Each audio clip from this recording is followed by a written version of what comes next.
সংসারের কাজ করতে কার না ভালো লাগে? আমার সত্যি কথা বলতে সংসারের কাজ করতে করতে এভাবেই আমার সময় সুন্দরভাবে কেটে যায়। হ্যালো বন্ধুরা, ওয়েলকাম টু মাই চ্যানেল। তোমরা সবাই কেমন আছো? আশা করি তোমরা সবাই খুব ভালো আছো। তো এই দেখো, আমি ঘুম থেকে উঠেই বসে গেছি জামা কাপড় গোছাতে। কি করব বলো, সকাল থেকে উঠে সমস্ত কাজকর্ম কন্টিনিউ আজকে করেই যাচ্ছি।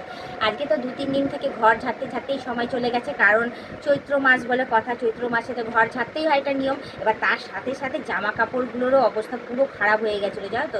তো তোমরা জানোই প্রায় সময় আমি জামা কাপড় কাচি, আর এদিকে ঘর ঝেড়েছি, তার মধ্যে যদি জামা কাপড় আমি যদি না কাচি তাহলে কেমন করে হয় বলো।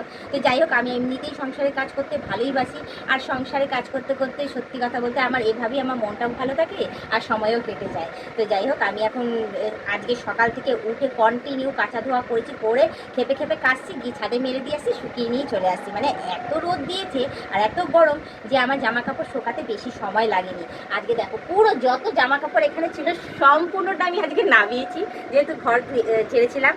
তারপর গিয়ে ওটাকে কী করেছি, সার্ফে ভিজিয়ে কন্টিনিউ কেচে এক এক করে কী করেছি, বিকেলবেলা সব নামিয়ে নিয়ে এসে সব এখানে টাল করে রেখেছিলাম। মানে বিছানা ফাঁকাই ছিল না, জানো না।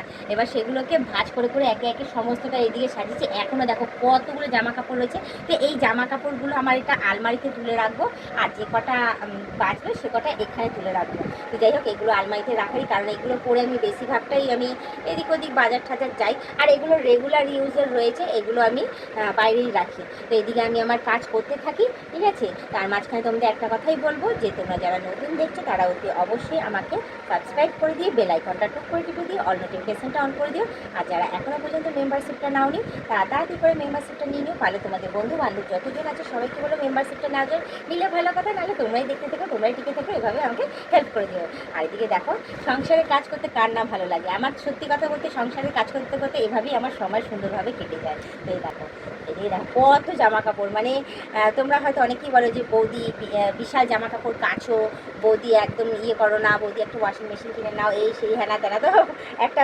বন্ধু আছে আমাকে বলেছে ওয়াশিং মেশিন গিফটও করবে। তো তোমাকে আমি বলে দিই কী করবো বলো।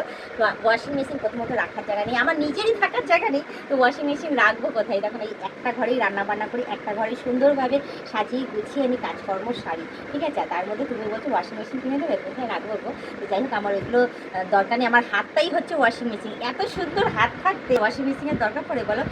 ভগবান শুধু আমার হাতটাকে আস্ত রাখুক, যাতে আমি আমার সংসারের কাজকর্ম সুন্দরভাবে সাজিয়ে গুছিয়ে করতে পারি। তো এই আশীর্বাদটাই তুমি করো, ঠিক আছে। তো এইদিকে দেখো কত জামা কাপড়, বাবা রে বাবা, কেচে তো নিয়েছি।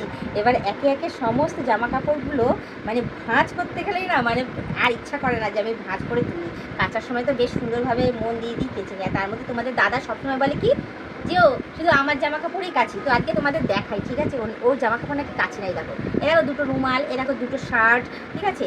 আর এদিকে দেখো ওর প্যান্ট। ওর বলে আমি জামা কাপড় কাচি না, ওর যখনই ও একটা দুটো জামা কাপড় পরে ছাড়ে তখনই সুযোগ পেলেই আমি কেচে ধুয়ে রেখে দিই, জানো তো। আর ও বলে নাকি ওই জামা কাপড় আমি কাচি না, শুধু আমারটাই আমি কেচে কেচে রাখি। তো চলো, এদিকে আমি সম্পূর্ণটা আমি ভাঁজ করি। এতগুলো জামা কাপড় যদি ভাঁজ করার দেখাই তোমাদের তাহলে বোর হয়ে যাবে। আর এদিকে কথা বলবো না এদিকে ভাঁজ করবো, মানে কন্টিনিউ মানে করতে করতে না অসুবিধা হয়ে যাচ্ছে। তো এইদিকে দেখো প্রায়ই আমার জামা কাপড় ভাঁজ করার শেষের দিকে। হ্যাঁ, আরও আছে জামা কাপড়। এত মানে হাওয়া দিচ্ছে, এদিকে ফ্যানটাও চালিয়েছি, প্রচণ্ড গরম পড়েছে। এই ফ্যানের মধ্যে না আস্তে ধীরে করে জামা কাপড় মানে ভাঁজ করতে গিয়ে উড়ে যাচ্ছে, দেখো উড়ে যাচ্ছে। মানে এত অসুবিধা হয় না এই গরমকালে, সত্যি কথা বলতে কি। ফ্যানের হাওয়াটাও দরকার, এদিকে জামা কাপড়ও ভাঁজ করে করে রাখতে হবে।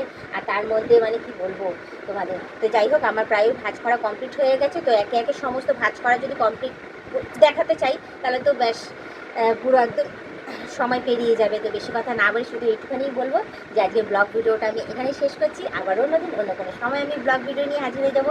আজকে আমাদের টাটা, বাই বাই, সুস্থ থেকে এভাবে আমাকে দেখতে থেকো, আমার পাশে থেকো, আর আমাকে প্রচুর পরিমাণে সাপোর্ট করে এগিয়ে নিয়ে যাবো।